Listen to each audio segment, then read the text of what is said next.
लावबी को देखते हैं तो हमें उसमें कबड्डी की झलक दिखती है। यहां का हियांग तानब्बा केरला की बोट रेस की याद दिलाता है और पोलो से भी मणिपुर का ऐतिहासिक जुड़ाव रहा है। यानी जिस तरह नॉर्थ ईस्ट देश की सांस्कृतिक विविधता में नए रंग भरता है, उसी तरह देश की खेल विविधता को भी नए आयाम देता है। मुझे उम्मीद है देश भर से आए स्पोर्ट्स मिनिस्टर्स मणिपुर से बहुत कुछ सीख करके जाएंगे और मुझे विश्वास है मणिपुर के लोगों का स्नेह, उनका आतिथ्य भाव आपके प्रवास को और आनंदमयी बना देगा। मैं चिंतन शिविर में भाग ले रहे सभी खेल मंत्रियों का, अन्य महानुभावों का स्वागत करता हूं, इस प्रयास का अभिनंदन करता हूं। साथियों, कोई भी चिंतन शिविर चिंतन से शुरू होता है, मनन के साथ आगे बढ़ता है और क्रियान्वयन पर पूरा होता है। यानी first comes reflection, then realization and then implementation and action. इसलिए इस चिंतन शिविर में आपको भविष्य के लक्ष्यों पर विमर्श तो करना ही है, साथ ही पहले की कॉन्फ्रेंस की भी समीक्षा करनी है। आप सभी को याद होगा इसके पहले जब हम 2022 में केवड़िया में मिले थे तब कई अहम मुद्दों पर चर्चा हुई थी। हमने भविष्य को ध्यान में रखकर रोड मैप बनाने और खेलों की बेहतरी के लिए इकोसिस्टम तैयार करने पर सहमति जताई थी। हमने स्पोर्ट्स सेक्टर में केंद्र सरकार और राज्यों के बीच पार्टिसिपेशन बढ़ाने की बात कही थी।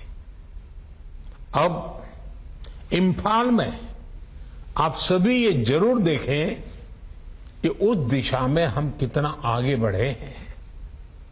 और मैं आपको ये भी कहूंगा कि ये समीक्षा पॉलिसी और प्रोग्राम्स के लेवल पर ही नहीं होनी चाहिए, बल्कि ये समीक्षा इंफ्रास्ट्रक्चर डेवलपमेंट पर भी होनी चाहिए और बीते एक वर्ष की खेल उपलब्धियों पर भी होनी चाहिए। साथियों, ये बात सही है कि पिछले एक वर्ष में भारतीय एथलीट्स और खिलाड़ियों ने कई इंटरनेशनल स्पोर्ट्स इवेंट्स में अभूतपूर्व प्रदर्शन किया है। हमें इन उपलब्धियों को सेलिब्रेट करने के लिए साथ ही ये भी सोचना है कि हम अपने खिलाड़ियों की ओर ज्यादा से ज्यादा मदद कैसे कर सकते हैं। आने वाले समय में squash world cup, hockey Asian champions trophy, Asian youth and junior weightlifting championship, ऐसे आयोजनों में आपके मंत्रालय और आपके विभागों की तैयारियों की परीक्षा होनी है।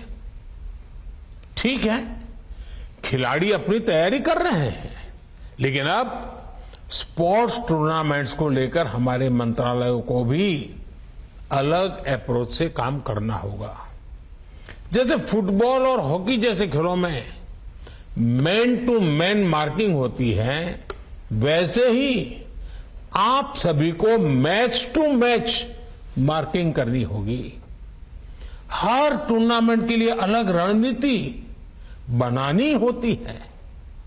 आपको हर टूर्नामेंट के हिसाब से स्पोर्ट्स इंफ्रास्ट्रक्चर, स्पोर्ट्स ट्रेनिंग, उस पर ज्यादा से ज्यादा फोकस करना पड़ेगा। आपको शॉर्ट टर्म, मीडियम टर्म और लॉन्ग टर्म गोल्स भी तय करने होंगे। साथियों, खेलों की एक विशेषता और होती है, अकेले कोई खिलाड़ी लगातार प्रैक्टिस करके फिटनेस तो प्राप्त कर सकता है, लेकिन बेहतरीन प्रदर्शन के लिए उसका लगातार खेलना भी जरूरी है। इसलिए स्थानीय स्तर पर ज्यादा से ज्यादा कंपटीशन हो, स्पोर्ट्स टूर्नामेंट्स लगातार चलते रहने चाहिए। ये बहुत आवश्यक होता है। इससे खिलाड़ियों को भी बहुत कुछ सीखने को मिलेगा। खेल मंत्री के तौर पर आपको ये सुनिश्चित करना होगा कि किसी भी खेल प्रतिभा की अनदेखी न हो। साथियों, अपने देश के हर प्रतिभाशाली खिलाड़ी को क्वालिटी स्पोर्ट्स इंफ्रास्ट्रक्चर देना हम सभी का दायित्व है। इसके लिए केंद्र सरकार और राज्य सरकार को मिलकर काम करना होगा।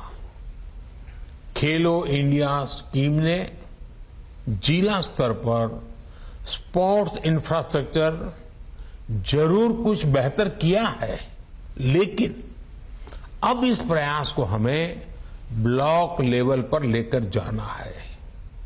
इसमें प्राइवेट सेक्टर समेत सभी स्टेक होल्डर्स की भागीदारी महत्वपूर्ण है। एक विषय नेशनल यूथ फेस्टिवल का भी है। इसे ज्यादा इफेक्टिव बनाने के लिए नए सिरे से सोचा जाना चाहिए।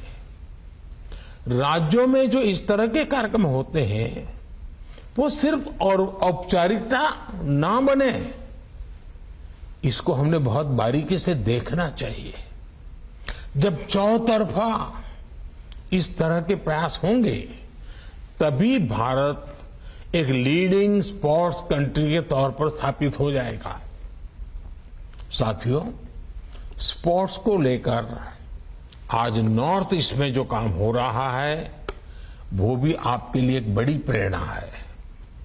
स्पोर्ट्स इंफ्रास्ट्रक्चर से जुड़ी 400 करोड़ से ज्यादा की परियोजनाएं आज पूर्वोत्तर के विकास को नई दिशा दे रही है। इम्फाल की नेशनल स्पोर्ट्स यूनिवर्सिटी आने वाले समय में देश भर के युवाओं को नए अवसर देगी।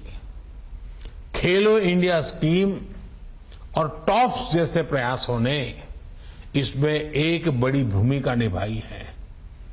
नॉर्थ ईस्ट के हर जिले से कम 2 खेलो इंडिया सेंटर और हर राज्य में खेलो India state centres of excellence की स्थापना की जा रही है।